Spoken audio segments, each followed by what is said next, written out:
یا ایھا الذین آمنوا لا ترفعوا اصواتکم فوق صوت النبی. بڑی اہم ترین یہ آیات آ رہی ہیں اگلی دو.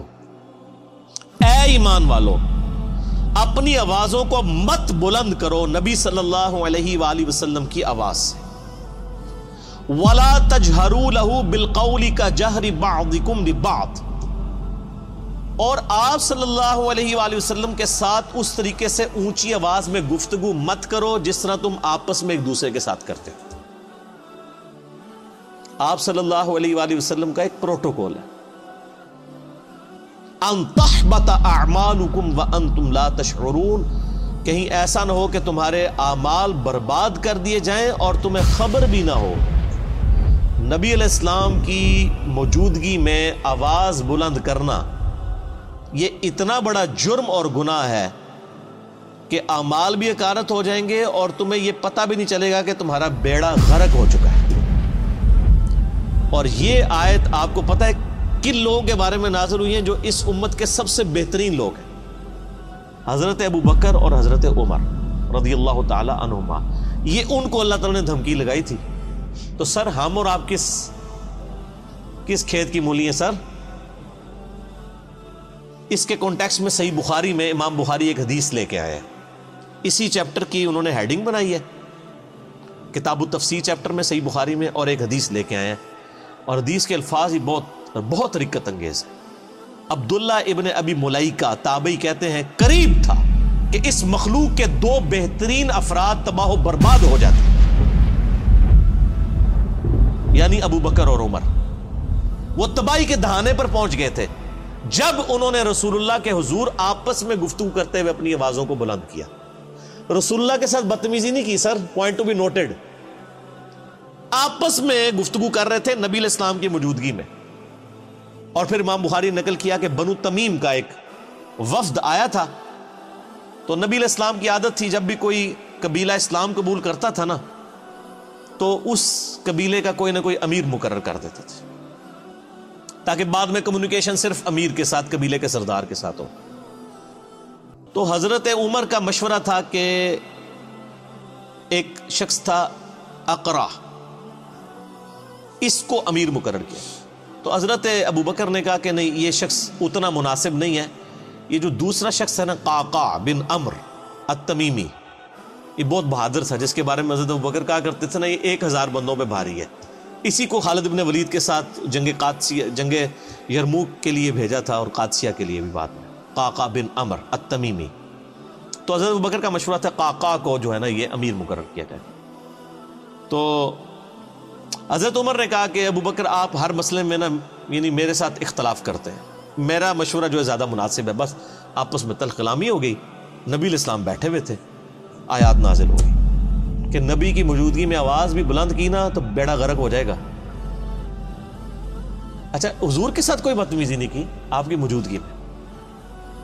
یہ آیات نازل ہوئیں تو اس حدیث کے الفاظ ہیں کہ حضرت عبداللہ ابن زبیر کہتے ہیں یہ آیات جب نازل ہوئیں تو حضرت ابو بکر، حضرت عمر جو ہے نا، یہ تو نبی علیہ السلام کے سامنے اتنی پست آواز میں بولنا شروع کر دیا کہ آپ کو آواز سنائی بھی نہیں دیتی تھی.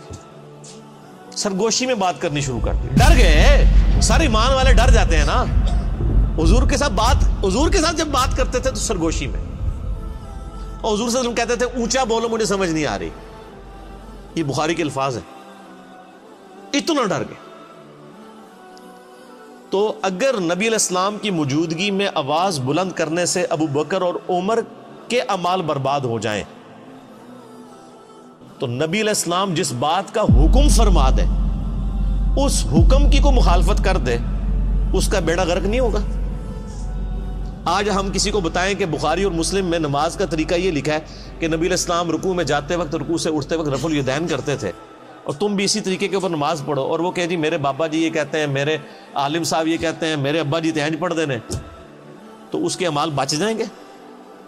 اگر نبی علیہ السلام کی موجودگی میں آپس میں گفتگو میں آواز بلند کرنا تباہ و برباد کر دے گا اعمال کو، اور نبی علیہ السلام جس بات کا حکم دے رہے ہیں اس سے مخالفت کرنا اس سے 1 کروڑ گنا بڑا جرم.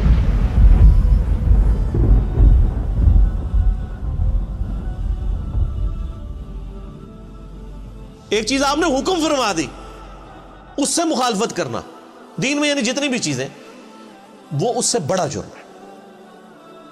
اس کے اندر امپلائڈ ہے یہ چیز. یہ نہ سمجھے کہ یہ حضرت ابوبکر عمر کے لیے اور آج جناب ہماری تو خیر ہے جو مرضی کرتے رہے, ہم نے کون سا حضور کے پاس جا کے بیٹھنا ہے کہ ہماری آواز بلند ہوگی. اسی آیت کے تحت تمام محدثین اور مفسرین لکھتے آئے ہیں کہ نبی علیہ السلام کی وفات کے بعد بھی قبر رسول کے اوپر آواز بلند کرنا اسی طریقے سے گستاخی ہے جس طرح کہ اس زمانے میں نبی علیہ السلام کی موجودگی میں. حتیٰ کہ صحیح بخاری میں موجود ہے, حضرت عمر ایک دفعہ رضی اللہ تعالیٰ عنہ مسجد نبوی میں, یعنی آپ نے دو بندوں کی گفتگو اونچی آواز سے سنی, آپ نے بلایا کدھر کے رہنے والے ہو؟ کہنے لگے ہم طائف سے ہیں. ان کا اگر تم مدینے کے ہوتے نا تو تمہاری کٹ لگاتا میں ادھر کہ تم رسول اللہ کی مسجد میں اپنی آواز کو بلند کر رہے ہو. یعنی اتنا احترام کروایا جاتا تھا کیونکہ نبی علیہ السلام کی قبر مبارک بھی بالکل مسجد کے ساتھ ایڈجسٹنٹ, حجرہ عائشہ سلام اللہ علیہا.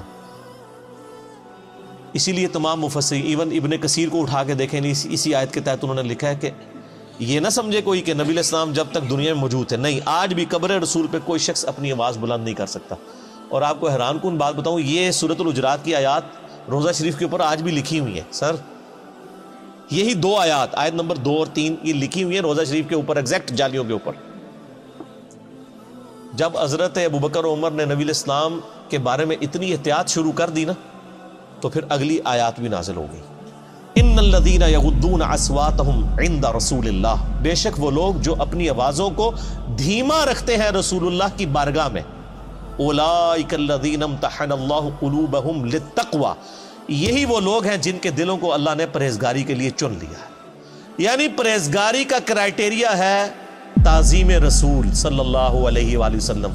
جو جتنا آپ صلی اللہ علیہ وآلہ وسلم کی عزت اور توقیر کرنے والا ہے وہ اتنا ہی متقی اور پرہیزگار ہے. اگر حضرت ابوبکر اور عمر رضی اللہ تعالی عنہما کی تقوی کا ٹیسٹ رسول اللہ کا ادب ہے تو سر پھر ہم لوگ پھر کس کھاتے میں آتے ہیں؟ اور یہ جو کچھ آج ہو رہا ہے کہ ہم لوگوں کو کتاب و سنت سے تعلیمات بتاتے ہیں اور لوگ اپنے بابوں کے شعر پڑھنا شروع کر دیتے ہیں, بابوں کی کتابیں لے کے آ جاتے ہیں. یہ کیا گستاخانہ رسول نہیں ہے؟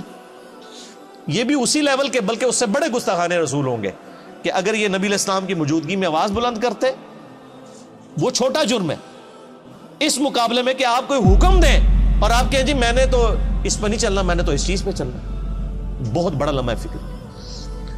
اسی کے تحت بخاری میں ایک اور حدیث ہے, ایک صحابی کی نیچرلی آواز اونچی تھی. جب یہ آیات نازل ہوئی نا انہوں نے مسجد میں آنا ہی چھوڑ دیا, سر گھر بیٹھ گئے. نبی علیہ السلام نے پوچھا 3-4 دن ہوئے وہ بندہ نظر نہیں آ رہا, پتہ کرو بیمار ہے کیا ہے. پتہ کرنے گئے تو انہوں نے کہا جی میرے قرآن میں تو آیات نازل ہو گئی کہ جس کی آواز بھی بلند ہوئی تو مارا گیا, تو میری تو آواز ویسے ہی اونچی ہے, تو میں تو پھر وہاں پہ گیا تو میرا تو بیڑا غرق ہو جائے گا. اور وہ یہ سمجھ رہے کہ میرے بارے میں نازل ہوئی ہے, انہوں نے خود ہی ایزیوم کر لیا. نبی علیہ السلام نے پھر پیغام بھجوایا کہ وہ مومن ہے, اس کی آواز نیچرل اونچی ہے, اس کو تیرے بارے میں مسئلہ کوئی نہیں ہے. یعنی ان کی نیچرل آواز تھی تو ان کو بینیفٹ آف ڈاؤٹ دیا گیا کہ یہ اونچا بولتے ہیں, وہ علیحدہ معاملہ ہے. یہ ان لوگوں کے بارے میں یعنی کہ آپ اسلام کی موجودگی میں جو جان بوجھ کے کوئی جھگڑا کر کے آواز بلند کریں, اس طرح کی صورت ہے. ویسے اگر کوئی بولنے میں ویسے جس کی آواز بلند ہے تو اس کو بینیفٹ آف ڈاؤٹ دیا گیا, یعنی یہی دین فطرت ہے نا. تو بہر صحابہ کرام کو آپ دیکھ لیں, اللہ فرماتا ہے ان کے دلوں کو ہم نے تقوی کے لیے چن لیا ہے. جو رسول اللہ کے حضور اپنی آوازوں کو پست کرتے ہیں, لہم مغفرۃ و اجر عظیم, ان کے لیے مغفرت بھی ہے اور بہت بڑا اجر ہے. جو نبی علیہ السلام کا ادب کرنے والے لوگ ہیں, آپ علیہ السلام کی بارگاہ میں مؤدب بن کے بیٹھتے ہیں. رسول اللہ علیہ وسلم کا ادب آج بھی اسی طریقے سے. قبر رسول کے سامنے یہ آیات اوپر لکھی ہوئی ہے روضہ شریف کے اوپر, اور وہاں پر بھی یعنی آپس میں تو گفتگو کرنی نہیں چاہیے کسی کو, اشاروں کے ساتھ گفتگو. اور آپ دیکھیں وہاں پہ جو لوگ یعنی انہوں نے لوگ کھڑے کیے ہوتے ہیں نا, یعنی وہاں پہ شرطے عرب حکومت کی طرف سے, تو وہ باقاعدہ یعنی لوگوں کو اشارے سے سمجھا رہے ہوتے ہیں, وہ اپنی آواز نہیں وہاں پہ نکالتے. ٹھیک ہے. اور ہمارے ماشاءاللہ پاکستانی اسلام عرض کرنے کے لیے جاتے ہیں نا تو پھر جالیوں کے سامنے کھڑے ہی ہو جاتے ہیں. وہ یہ بھول جاتے ہیں کہ پیچھے ہزاروں لوگ ہیں جو باب السلام سے داخل ہو کے باب البقیع سے انہوں نے باہر نکلنا ہے. یعنی ایک طرف سے لوگ داخل ہوتے ہیں اور پھر روضہ شریف پہ حاضری دے کے دوسرے دروازے سے باہر نکلنا ہے. اگر بیچ میں لوگ کھڑے ہو جائیں تو پچھلے والوں نے حاضری کیسے دینی ہے؟ تو چند لمحات کے لیے آپ کھڑے ہوں, صلاۃ و سلام عرض کریں, وہ 4 کتابوں میں صحیح سند کے ساتھ آیا ہے، المصنف ابن ابی شیبہ میں، اور الموطا امام مالک میں، سنن الکبریٰ البیہقی میں، اور فضل الصلاۃ علی النبی میں، اور مصنف ابن ابی شیبہ کا نمبر بھی مجھے یاد ہے 11793 کہ عبداللہ بن عمر جب بھی قبر رسول پہ حاضر ہوتے، جب کبھی بھی سفر کا ارادہ کرتے یا واپس آتے تو پہلے مسجد نبوی میں 2 نفل پڑھتے، پھر روضہ شریف پہ آ کے عرض کرتے السلام علیکہ یا رسول اللہ، پھر السلام علیکہ یا ابا بکر، یعنی ساتھ ابو بکر کی قبر کے اوپر رضی اللہ تعالیٰ عنہما، اور پھر سیدنا عمر کی قبر کے اوپر السلام علیکہ یا عمر، اور بعض روایتوں میں آتا ہے السلام علیکہ یا ابتا، میرے باپ آپ پر سلام ہو۔ اور ابو داؤد میں حدیث ہے کہ میری قبر پہ میلہ نہ لگا لینا، دنیا کے کسی بھی حصے میں درود پڑھو گے اللہ تعالیٰ تمہارا درود میرے تک پہنچا دے گا۔ تو درود پڑھنے کے لیے بھی وہاں پہ میلہ نہیں لگایا جا سکتا، وہ لوگ پورا جناب وہ صلاۃ و سلام شروع ہوتے ہیں، پھر وہ آدھا گھنٹہ کھڑے رہتے ہیں، پھر سیلفیاں بنا رہے ہوتے ہیں، پھر ویڈیو ریکارڈ کر رہے ہوتے ہیں، اور سمجھ رہے ہوتے ہیں کہ نیکی کا کام کر رہے ہیں۔ نبی علیہ السلام فرمایا کہ درود و سلام کے لیے بھی میری قبر پہ میلہ نہیں لگانا، یعنی سب سے بہترین کام روضہ شریف پہ کیا ہو سکتا ہے؟ صلاۃ و سلام عرض کرنا۔ درود شریف صحیح مسلم میں حدیث ہے جو ایک دفعہ درود شریف پڑھے اللہ تعالیٰ اس پہ 10 رحمتیں نازل فرمائے گا، سنن نسائی میں موجود ہے، 10 رحمتیں بھی نازل فرمائے گا، 10 گناہ بھی معاف کر دے گا، 10 درجات بھی بلند کر دے گا۔ لیکن فرمایا میری قبر پہ میلہ نہیں لگانا، درود کے لیے بھی سلام عرض کریں، دوسرے باہر نکل جائے، باہر بیٹھ کے درود شریف پڑھیں، دنیا کے کسی حصے میں نہیں پڑھیں گے سلام پہنچ جائے گا۔ سنن نسائی میں حدیث ہے کہ کچھ فرشتے ہیں جو زمین میں سیاحت کرتے ہیں اور میرے امتیوں کا سلام میرے تک پہنچاتے رہتے ہیں۔ بخاری مسلم میں حدیث ہے جو آپ نماز میں پڑھتے ہیں السلام علیکم ایھا النبی ورحمۃ اللہ وبرکاتہ، السلام علینا وعلی عباد اللہ الصالحین، تو اللہ تعالیٰ زمین و اسمان میں ہر بندے تک جس پہ آپ سلام پڑھ رہے ہیں سلام پہنچ جائے گا۔ السلام علینا وعلی عباد اللہ الصالحین، عباد اللہ الصالحین میں تمام انبیاء، تمام فرشتے، تمام صحابہ اور صحیح العقیدہ جو اولیاء اللہ گزرے ہیں وہ سارے کے سارے شامل ہیں، اللہ تعالیٰ سلام پہنچا۔ بہرحال یہ ایک ڈیٹیل طرف ٹاپک ہے میرا درود شریف پہ مسئلہ نمبر 56 آپ ڈیٹیل کے ساتھ 2 گھنٹے کا دیکھ لیں، اس میں میں نے کئی ایک احکامات اور بھی بتائے ہیں۔